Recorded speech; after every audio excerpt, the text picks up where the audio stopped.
So, all in the name of we live and we learn and we make mistakes. The last video was like this, and you had all of this black space in front. Oh, no, I meant on the sides. So, after seeing that video, I do apologize. It was a rookie mistake, but I learned from those mistakes, and that's what we do. We learn from the different mistakes that we make. So, now what I'm going to do is I am going to stretch so it actually reaches your different sides of your screen, and you don't have this void of nothing. So let's get inside, let's shoot our video, and welcome again to TKRS-TECH.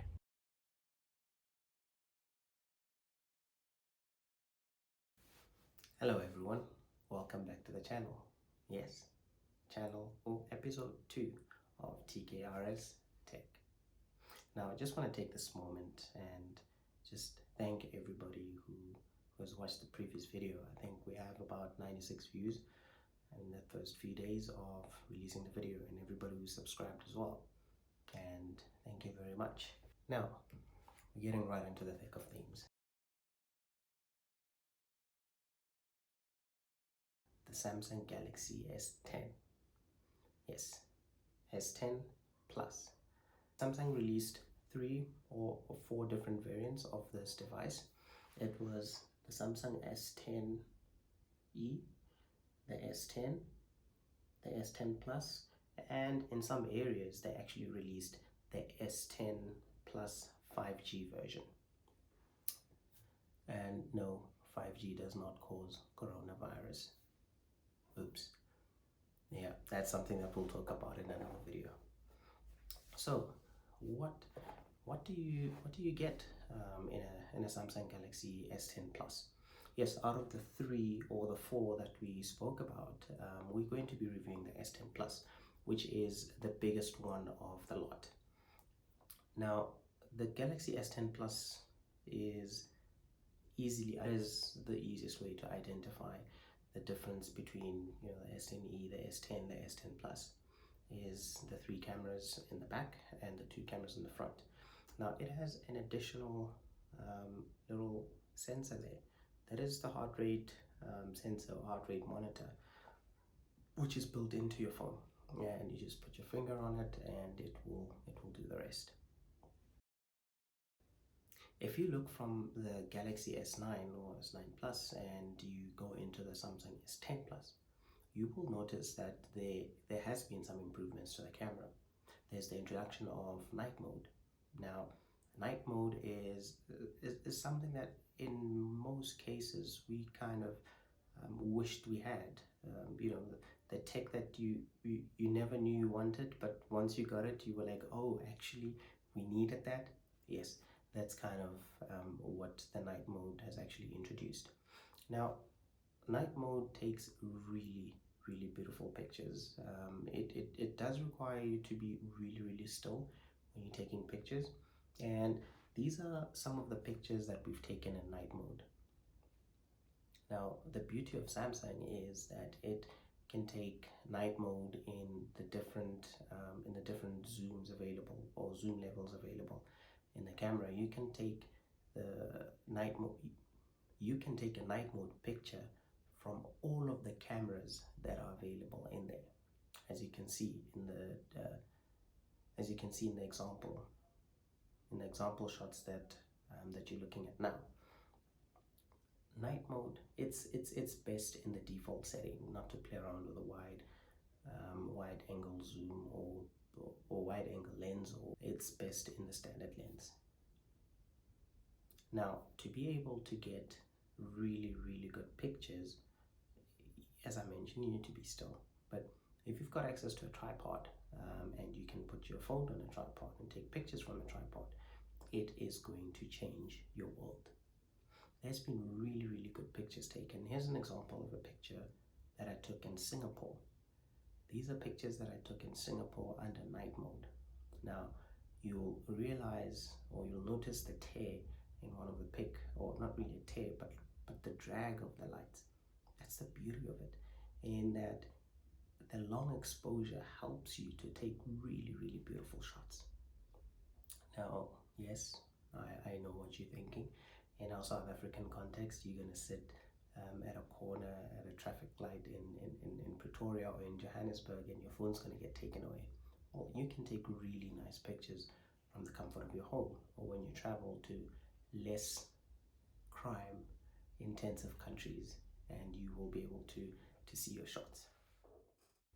As good as night mode is on the Samsung Galaxy S10 Plus, the Google Pixel phone has been known to take better pictures, and depending on what kind of picture quality you're looking for, the Huawei P30 Pro also takes really nice pictures in night mode. But obviously that we don't have the device here to do a side-by-side comparison where we can give you that, but we'll put a link in the description below to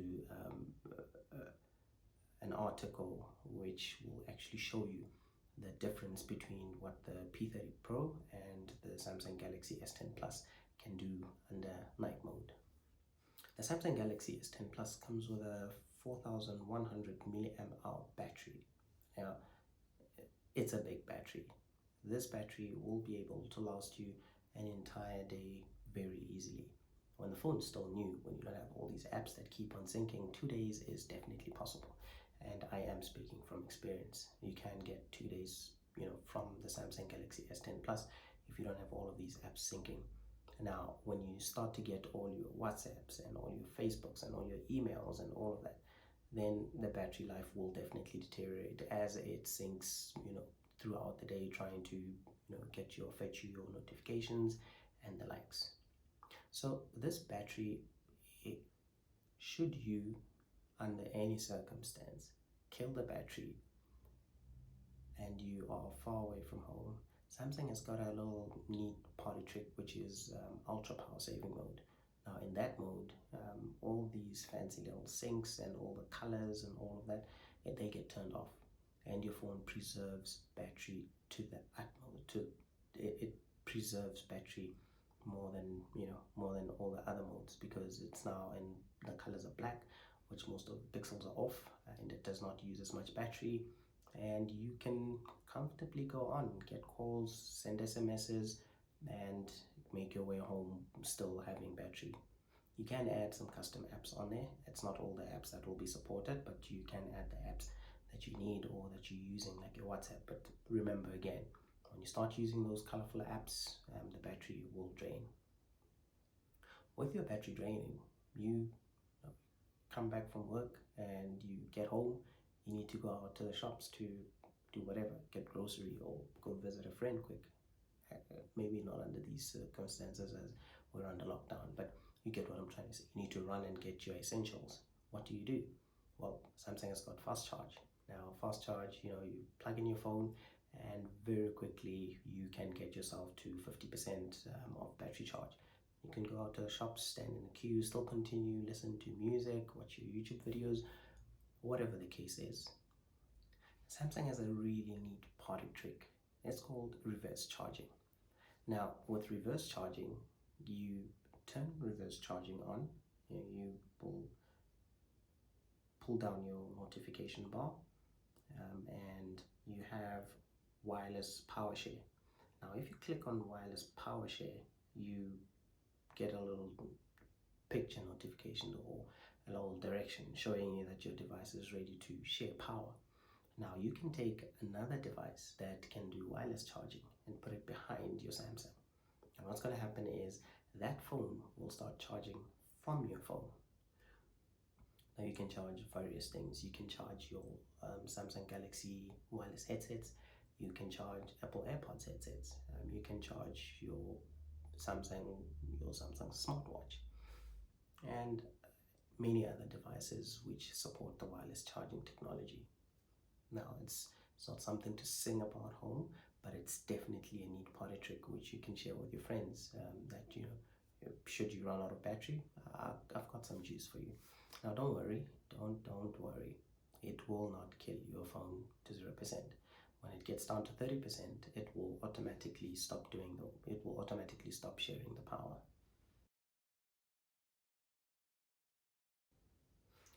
Moving on, professional users. Samsung has got another neat party trick, which is called DeX. Now, DeX is something that allows you to transform your phone from your normal phone screen into a full-size desktop experience. You need to download the app on your computer and have that neat USB-C cable that will connect to your phone. When you have that connected, you have got this beautiful immersive experience. Things like Outlook, web browsing, and all the other things that you might be using from your work computer will be available to you. And it uses the full suite of keyboard features and shortcuts. Function keys, they work. You want to increase your volume of the music that you're playing from your Samsung to your headsets or whatever setup you might have, it works. If you want to try an alternative, now I'm not saying it's exactly the same, but it is so close, it's going to be easy to get used to it. Yes, this is a secure device. Now, I've tried something very interesting on this phone. In locking the phone, and without unlocking it, try and shut it down. If I try to shut it down, it wants me to authenticate on the phone before it can shut down.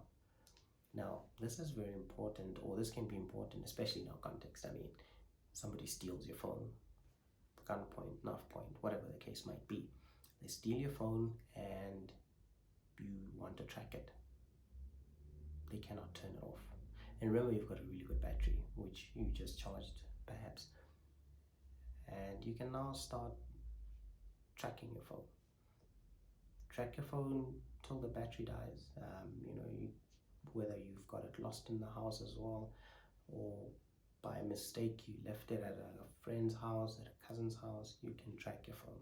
Nobody can turn it off without having your passcode, your fingerprint, or your face to unlock the phone. Now, from a security point of view, what do I use? Well, I use a combination. I use the face unlock, I use the fingerprint.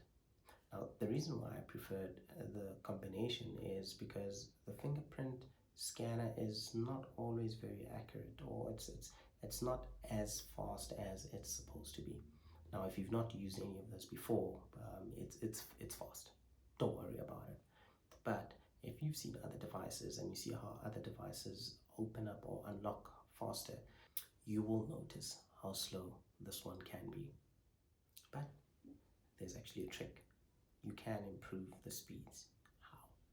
By enrolling the same finger multiple times. I've done exactly that.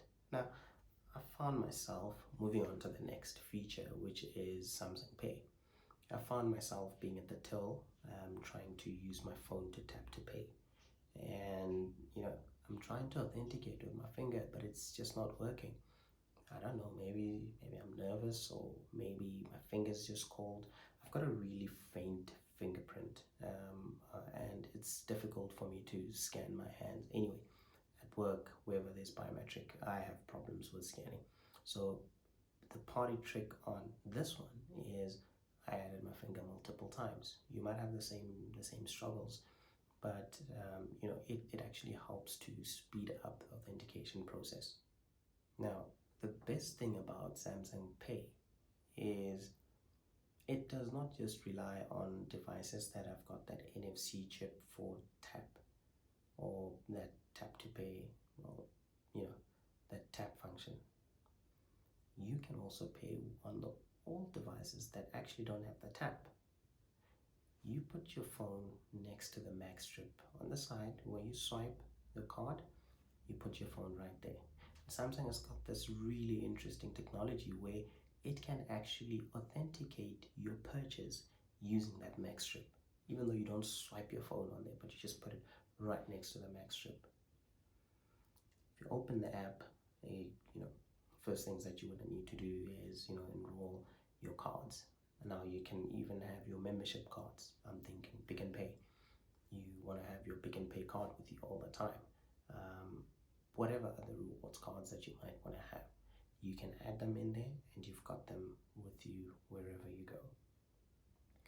Something that I noticed recently within Samsung Pay is if you go into Discover and you go into the promotions side of things, no,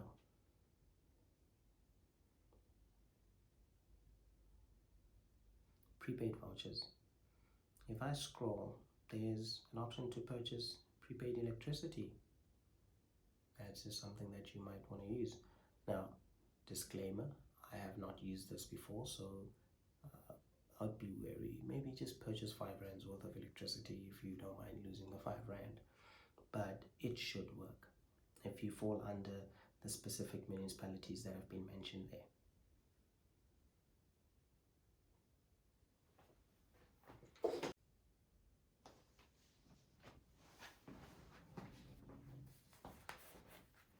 As we were busy recording, the power went off. But anyway, we're right at the end of the video, and we've spoken about everything from the battery, from the display, from the cameras, and we've shown examples of what the cameras can do. Now, that very, very important question: should you go and buy the Samsung Galaxy S10 Plus? The answer is mixed. If you're a person with a taste for premium, definitely.